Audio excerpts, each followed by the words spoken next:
UBC, inspiring Uganda.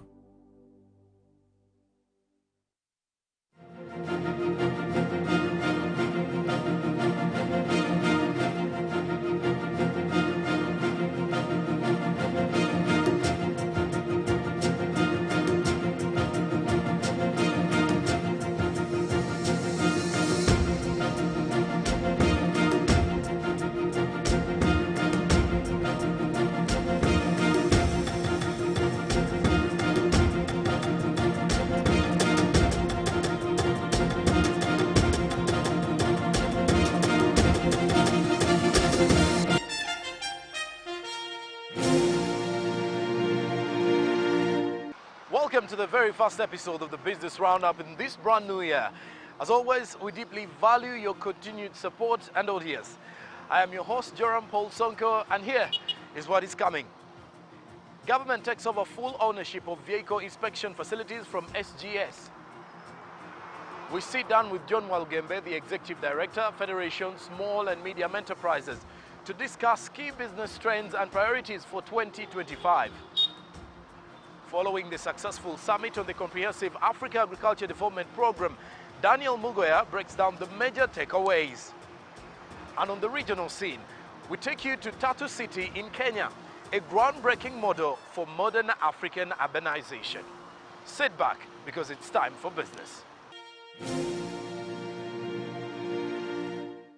In our first report of 2025, government is set to resume the mandatory vehicle inspection for all motorists in the country. This is after taking over full ownership of the 7 vehicle inspection facilities across the country from SGS Automotive Limited. The vehicle inspection facilities, worth 109.9 billion shillings, were handed over to the government.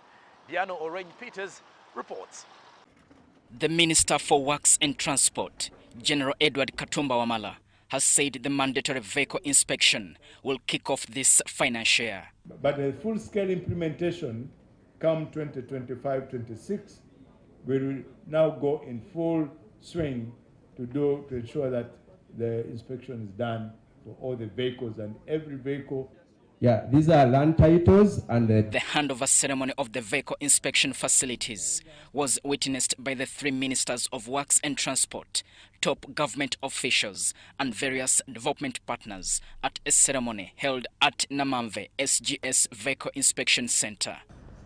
The vehicle inspection project was introduced in 2015 but encountered several legal battles and public outrage, particularly from members of parliament, which delayed its implementation. Even when the project implementation commenced in November 2016, the services were later suspended in June 2017 by parliament, citing public outcry. All these issues were addressed, issues of fees, and then there was also a recommendation, of course, removing government officials who are corrupt on the project. All this was done, and we hope now the project will be able to be implemented effectively.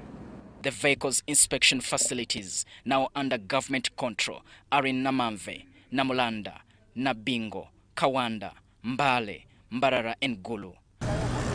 Road accidents are usually caused by a combination of factors, and among them is the dangerous mechanical condition of vehicles or motorcycles, which this project aims to address. And it is in the interest of anybody who boards a car on any vessel that is moving to first appreciate that that vessel must be in good condition. While these facilities are intended to test the worthiness of motor vehicles on roads, Minister Katumba says the facilities will also be used for fitting the new digital registration plates for motorists. So the public will be informed of the date when these facilities will be open, including of fitting digital registration plates for the applicants. With government taking over the vehicle inspection facilities from a private investor, the annual inspection cost for motorists have drastically reduced from 110,000 shillings to 49,500 shillings for the public service vehicles. For motorcycle riders, the fee has been reduced from 56,000 shillings to 5,500 shillings, while buses and heavy commercial vehicles will pay 60,000 shillings. Diano Olweny Peters in Kampala.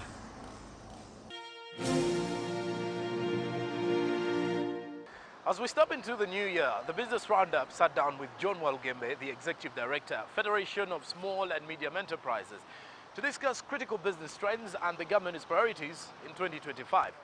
Listen to this insightful conversation on the start of business in 2025. Good morning, Mr. Walugembe. Happy New Year, and thanks for having us here at the FSME HQ, I'll say so. Just a quick one regarding the year. 2024 is done, now we're in 2025, sorry. So give us the business perspective of 2024 compared to 2025, which have just started. Thank you. Well, we see the economy stabilizing and getting better by that day. What we see is that businesses are making more sales. You see that businesses are also reporting that they're getting paid faster, which is a good thing. What you also see is that businesses are finding it easier to service their loans, in spite of the fact that the interest rates are still very high. What you also see in 25 as we end 2024 is that from the macroeconomic perspective, government is doing everything possible to ensure that they limit spending through the fiscal consolidation campaign. You also see that government is continuing to be strict on inflation, making sure that it's below the 5% target. What you also see is that government is prioritizing investing in certain sectors like agribusiness, tourism development, mineral development, science, technology, and innovation. So we think 2025 will be a good year. It will even be better because this is a period when people start to prepare for elections. There will be increased spending, so businesses are likely to benefit from this, from these kinds of opportunities. I like the fact that you've already started hinting on some of the questions that are drafted. But a quick one, speaking of recovery, can we confidently say that the economy has fully rebounded? I asked this in light of the recent performance of Uganda Revenue Authority, where you had they surpassed their half-year target by about 320 billion shillings. Well, I couldn't say so. I wouldn't say it has fully rebounded. I think we're on the road to recovery. The economy is showing positive signs. But as to whether it has fully rebounded, it's not for me to tell, but I wouldn't be confident enough to say it has fully rebounded. But what is in no doubt is that the economy is doing much better than 2021, 2020. Yes. So, of course, you supervise the SME sector. You are in touch with them almost on a daily basis. So what do they say regarding the economy? 2024, late 2024, and now into 2025? No, some are happy with. If you look at the sales, many of them made good sales in December, which is a good thing. Some complain about the high taxes. They still complain about the high interest rates. They still complain about delays in payment, particularly from government agencies. But I think overall, we are seeing a certain level of positivity in the business sector with regard to the health and the growth of the economy. You had already touched on this, and of course, 2025, it's a political, we're already into the political season. Yeah. Too much of course, grassroots movement. Yeah. And of course, it's a season that is synonymous to heavy government spending. Yeah. So as the Executive Director of FSME, what will be your advice to the policymakers as we get into this time that is very busy? No, as my advice to policymakers is to look at the issue of inflation. You know, around election years, sometimes there's excessive spending, which can translate into higher commodity prices and so on. So these are things that we should look out for to ensure that we contain, and we are confident that the central bank is up to the task. We should look at ensuring that we invest our resources in those areas that we think are super critical for the economy. We should also make it easier for people to start and grow businesses. And in that regard, I'm talking about the business environment, reducing the cost of doing business, making it easier for startups to thrive, making sure that the regulatory environment supports the growth aspirations of businesses and is not unnecessarily constraining. So, Mr. Olgembe, a major development in 2025, of course, in the first half of 2025 is the end of the concession of Umeme. Correct. And then, obviously, government is taking up under Uganda Electricity Distribution Company Limited. Yes. What is your perspective on this transition? Well, the transition, I think, for us as consumers, we want to ensure that the transition is as smooth as possible. We want that the capacities that Umeme has built are not lost in the transition. We want to ensure that the efficiency that Umeme has built up is maintained. Already we are seeing some inefficiencies. If you need an electricity meter, it's now taking much longer. I don't know whether Umeme has lost morale and is simply doing it to show people that how you see it's like a wife whom you are sending away. She may cook late on purpose and stuff. So I don't know whether Umeme is doing these things in order to show how you see now you've asked us to leave. Look at what you're going to have. But my advice is that we should be laser focused on ensuring that this kind of lax way of working does not happen. Of course, as the FSME, your members, have you received some complaints about some rampant outages? Because I remember late last year I attended a meeting of UMA, and they raised issues that the outages have become so rampant and it's affecting them. Have you also received these concerns? Correct, and that's what I'm saying, that these kinds of inefficiencies, where are they appearing now? It could be that it's true that government may be a bad operator of distribution, electricity distribution. The other would be that Umeme is simply doing it on purpose, like a jilted wife who is leaving, who decides to cook bad food or cook late or not do the chores on time to make sure that the family feels the change. Any parting shot as we come to the tail end of this interview? Short is for businesses to be optimistic. This is a good year.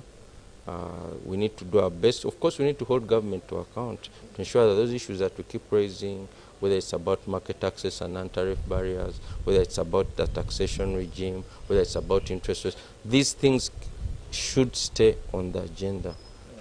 Let us not lose sight of the fact that they are critically important, especially for small businesses that need to grow in this economy. And we must appreciate that businesses are pretty important in creating jobs, in being hotbeds for innovation, and addressing poverty and inequality, among others. Yes. Okay, thank you so much, Mr. Olgembe. It has been great having this conversation. We'll catch up next time. Thank you. After the successful summit on the Comprehensive Africa Agriculture Development Program, it is now left to the respective member states to ensure that the declarations of the summit are achieved. The following comprehensive piece entails the take-home messages from the three-day summit that concluded recently in Kampala. The extraordinary summit on Comprehensive Africa Agriculture Development Program was thought of after the failure to hit the target of the Malabo Declaration, especially to end hunger and poverty by 2025. In the scorecard of 7.8 out of 10, only 18 countries had achieved at least 5 out of 10, which called for a comprehensive review of the strategies, hence the Cardiff Kampala Summit. But it is not because it was not because member states did not make progress. They made some progress, but the benchmark to reach there was very high. The leaders were cognizant of the economic shocks like COVID-19 pandemic, conflicts and climate change, and thus adopted a theme dubbed Sustainable and Resilient Agri-Food Systems for a Healthy and Prosperous Africa to change the narrative. This is a six-fold strategy prepared to transform Africa's agri-food systems, including 1. Intensifying sustainable food production, agro-industrialization and trade. 2. Boosting investment and financing for transformation. 3. Ensuring food and nutrition security. 4. Advancing inclusivity and equitable livelihoods. 5. Building resilient agri-food systems. And 6. Strengthening agri-food systems governance. But we are just on the policy level. In terms of implementation, this is the responsibility of the member states. At the three-day summit, leaders agreed upon avenues to achieve the decade-long strategies, among which is enhancing peace and security to ensure that the respective states have stable institutions. So, without adequate implementation of the strategies as agreed upon, the objectives will remain wanting. We have work where countries that have done it have actually seen huge progress. Any country that has invested 10% has seen huge progress. So the biggest shortfall has been that very few countries, or a handful, let me not say very few, a handful of countries have been able to do 10%. The most important thing is to make sure that the private sector is enabled by governments to invest more by creating an enabling environment, making sure that we have the right policies, making sure that we are fighting corruption and removing all bureaucratic bottlenecks that hamper investments in Africa. The member states eye the Africa Intercontinental Free Trade Area while pursuing economic integration. But this is only achieved if the countries invest in respective infrastructures to ease physical connection. So that we can put those measures to eliminate the passports, so that we will be the free movement of, of women and the goods, amongst our region. If you look at the West Africa, this thing doesn't exist. They have already got a very good integration. They have the same currency. They don't need visa to travel. They travel with this thing among that region. As long as the agriculture high production areas still face the challenges of poor infrastructure, imports will continue to be a priority. One of the reasons we are sending 100 billion out is because it's easier to get food from Brazil than it is to get it from your village, about 200 kilometers from your city. It is on record that 30% of farmers' produce is lost on the fields, calling for the political will and commitment to change the narrative. The businesses that have done well are the businesses that have figured out how to make a value chain work for every player in the value chain. Because if I'm not profitable, I'll be the weakest link. So today, most of our value chains are weak because the weakest link is the farmer. If I'm in the business and I'm not profitable, I'm not going to do what is expected, right? It is also important to ensure that the agricultural practices are intentional, such that the market does not reject the produce. This will help reduce the gap of post-harvest loss. I have innovated the word Yumalaga do everything. So Yumalaga produce. Is that your own creation? It is my own creation, Yumalaga do. So you have not organized your production. You have not complied to the standards and requirements of the market. You get. So by the time you get to the market, your produce is rejected. So we lose the produce in that case.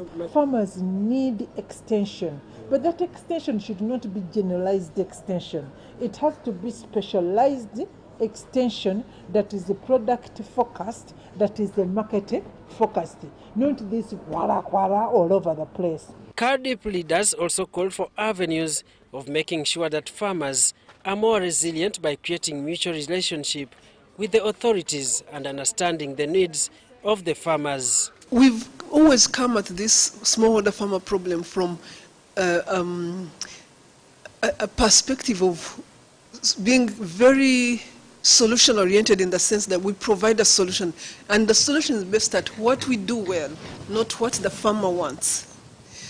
We've figured out to focus on what the farmer wants and what the farmer needs to transform his livelihood. The farmer needs seeds, but he also needs fertilizers, but he also needs a market, but he also needs water, but he also needs ABCD, needs financial inclusion and all that. How do you create an ecosystem of service that helps business work with the farmer?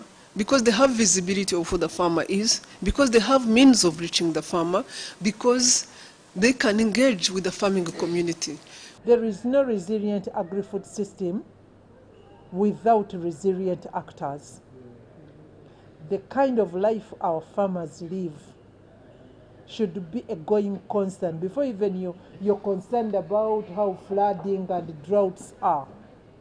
The kind of life they live. Let everybody reflect at the countryside the kind of life smallholder farmers are living. Those are not the lives they lived in the olden days of our grandparents. The respective member states need to integrate the CARDIP strategies into their respective national development plans to ensure that the objectives are reached at. How are we resourcing these interventions, and how are we expanding outreach and service delivery on purpose? But if we are still scattering our little resources all over, however, by whoever, then another decade is going to leave us and we move into another capital. If we are still alive, we shall go to another capital and a new declaration will be made. President Yoweri Museveni, while giving his closing remarks during the CARDIP summit, reminded the leaders of how Uganda organized its systems in form of 4 sectors to be able to change the narrative. So we identified the 4 sectors: commercial agriculture, manufacturing, services, tourism, hospitality, professional services, and later on another sector, ICT. That's how the economy has been growing quite well. We are now a middle-income country, but we are going to grow even much faster than we have been growing. Daniel Mugoya, UBC News.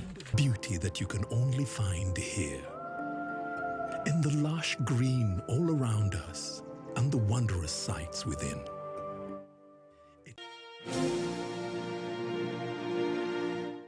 Away from that, Vivo Energy Uganda has given back to the community by rewarding 20 loyal customers with 1 million shillings each to support education. The initiative underlines the importance of education and safety in the lives of Ugandan families. We have this in our corporate news. The month of January is often associated with financial strain due to extended festive season. It's also a critical month when parents prepare their children for a new academic year.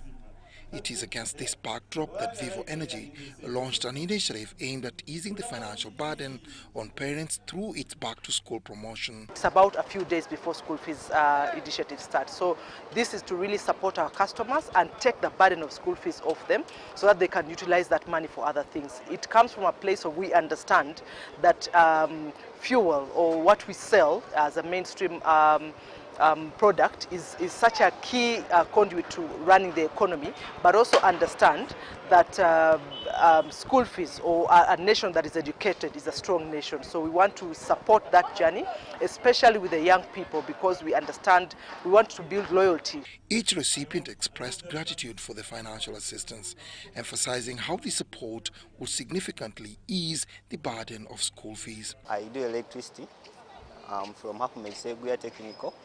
I'm so happy because I have won tuition for the first semester with the little tools I've got from the money, and I feel so happy. And I thank the Almighty for the opportunity I have got to be one of the lucky ones.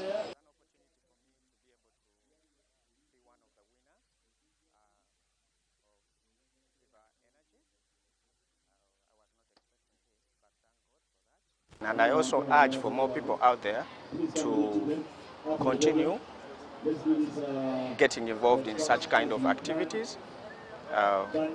Who knows, they can be able to be part of the same program. Yeah.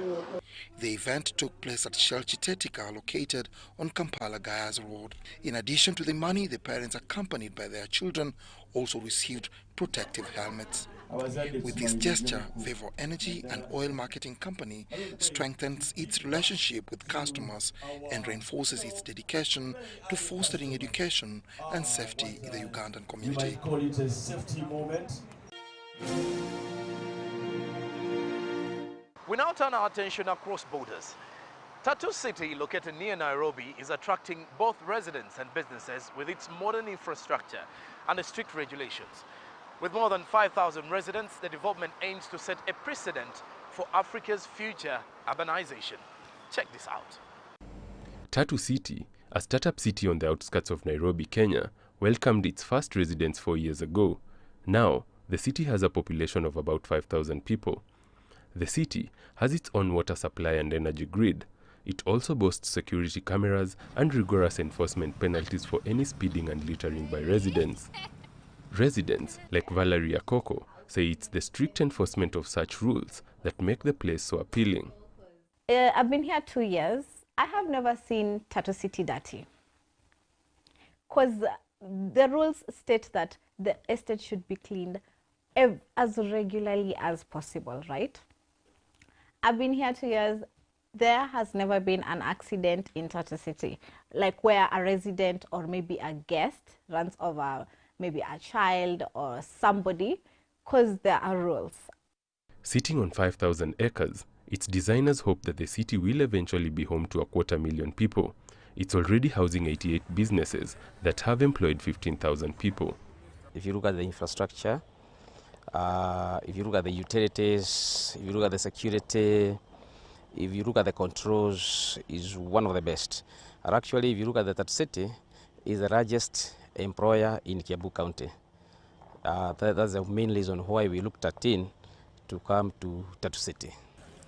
Tatu City is considered a model of private-public partnership, and Kenya government has designated it a special economic zone. Companies operating here are therefore eligible for tax benefits and other incentives, according to experts. It's no wonder that more businesses are in the process of setting up. We think that here in this location will be essentially a second Nairobi. So we're kind of first to the punch here. We know that all around us there'll be more economic development and growth. And so from a business perspective and the decisions that we made it as an executive team, it still made perfect sense for us to come. Urbanization hasn't done much to transform economies in Africa as it has done in other parts of the world. Sub-Saharan Africa is experiencing urbanization while still poor, with weak property rights and political tensions worsening the situation. The Charter Cities Institute, a Washington-based non-profit, suggests that building new cities complete with new infrastructure could drive growth, create jobs, and lift millions out of poverty. Experts say that because many African states are too fiscally constrained to fill the investment gap themselves, the private sector should play a role in urbanization. Rendezvous, the multi-billion-dollar private company that built Tatu City, has the financial muscle to make a difference. All of the Rendezvous developments in sub-Saharan Africa, Kenya, Ghana, Nigeria, Zambia, and DRC, they are demand-driven. So we build what the market needs. We're not putting in all the infrastructure on day one, and we're not going to the banks for lending. We're fully funded internally. With effective management, meeting market demands, and a prime location, Tatu may provide clues as to what makes a new African city successful. Muturi Kaibere, CGTN. The newly constructed Kabale Central Market continues to attract hundreds of vendors who trade mainly in foodstuffs. Many small-scale entrepreneurs rely on the market for their livelihood. The market, valued at 23.8 billion Ugandan shillings, is fully operational and features tonight in our Sounds of Business.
we end today's episode, be mindful of what you share online, because once posted, information can easily be accessed by anyone, potentially leading to identity theft, cyberbullying, damage to your reputation, and even real-world consequences. By the way, many employers now check social media profiles during the hiring process. And as we head deeper in 2025, let's be mindful of the internet space. Kwaheri.